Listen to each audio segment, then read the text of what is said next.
Hi, my name is Nick Robinson. Welcome to WatchMojo.com, and we're here at Victoria Park with Veronica Delfino, and we're going to be telling you how to do a belly rehab workout. So this particular workout is designed for people that are either deconditioned and really want to target their core. Maybe you have back pain and you know that you need to strengthen your abdominal wall, or ideally it's for women post-baby who really need to target and recondition their pelvic floor and their lower belly before they can gradually get back into a regular exercise routine. So Veronica, I'm going to have you put your hands behind your head. And the reason I'm doing that is because I want your upper body to relax while we really target and focus the lower belly. So let's first talk about what muscles we're going to be targeting.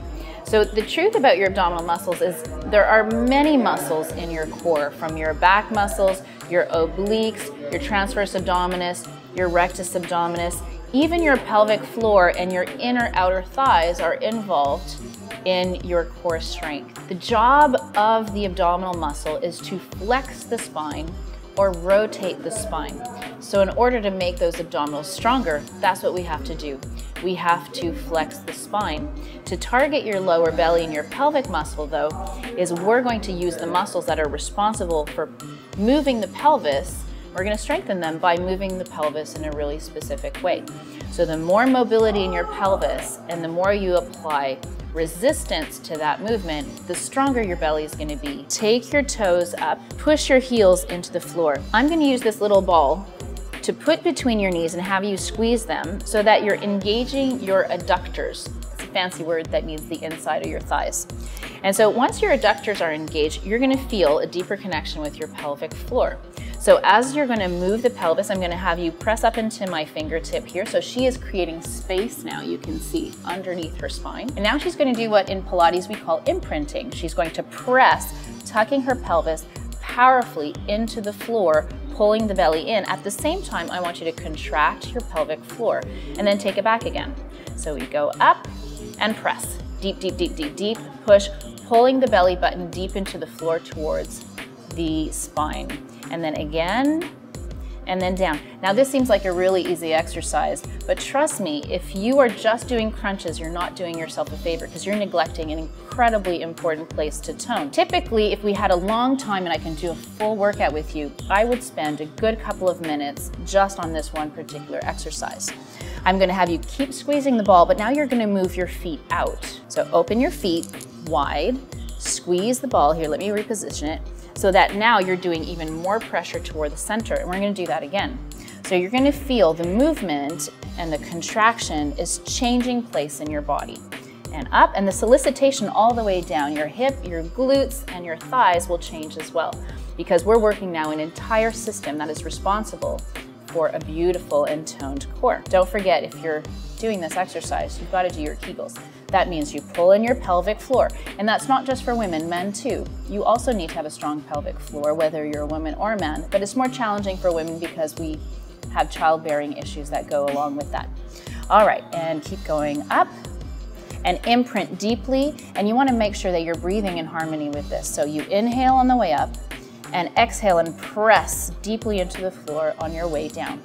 Perfect. We would do another couple of minutes of these. And then the next thing we're going to do now is I'm going to take away the ball. You're going to step your feet together. This time you're going to get your knees to come out. So let your knees open, relax. Do the same thing again. Tuck and lift. Tuck and tilt. 1 or 2 minutes until we start getting to a feeling of real work is achieved, and then you lengthen the legs out completely. Now watch how this is going to limit your movement. Up and contract down, tucking and tilting. So you see how her range of motion now is restricted. So you've got to work even deeper into isometric contraction here. We're now going to solicit one side and the other side. Just bend your knee and tuck it on top of, yeah, there we go. This one is going to come up, here we go, this one comes up. Now, here's where the challenge is. I want you to do the same thing. I want you now to lift the pelvis off the floor. So press down and try to lift this knee up. And drop and lift. Rather than rocking backwards and forwards, try coming up. You're not going to get a tremendous amount of lift. If you come up a millimeter or two, I'm I'm going to be pleased. But you're going to feel a much deeper recruitment down at the point of attachment of your internal external oblique. We're going to do the opposite leg. And again, lift and drop and lift and drop. And I know you're imagining that she's not breaking a tremendous sweat, but if you want to rehab your belly, I do this sometimes with some of my professional athletes, and they struggle through this too. And you know, for those guys that are working on a six-pack, you're never gonna have a six-pack unless you move your pelvis. You've got to move your pelvis. And this is a really important way to start off somebody who needs to rehabilitate your belly. But once you've done this and mastered this series of exercises, we're ready to go on into a real belly blasting and challenging routine that's going to put on a little bit more muscle mass onto your belly muscles. So thank you for doing belly rehab with us. WatchMojo.com with Veronica Delfino. Thank you for watching.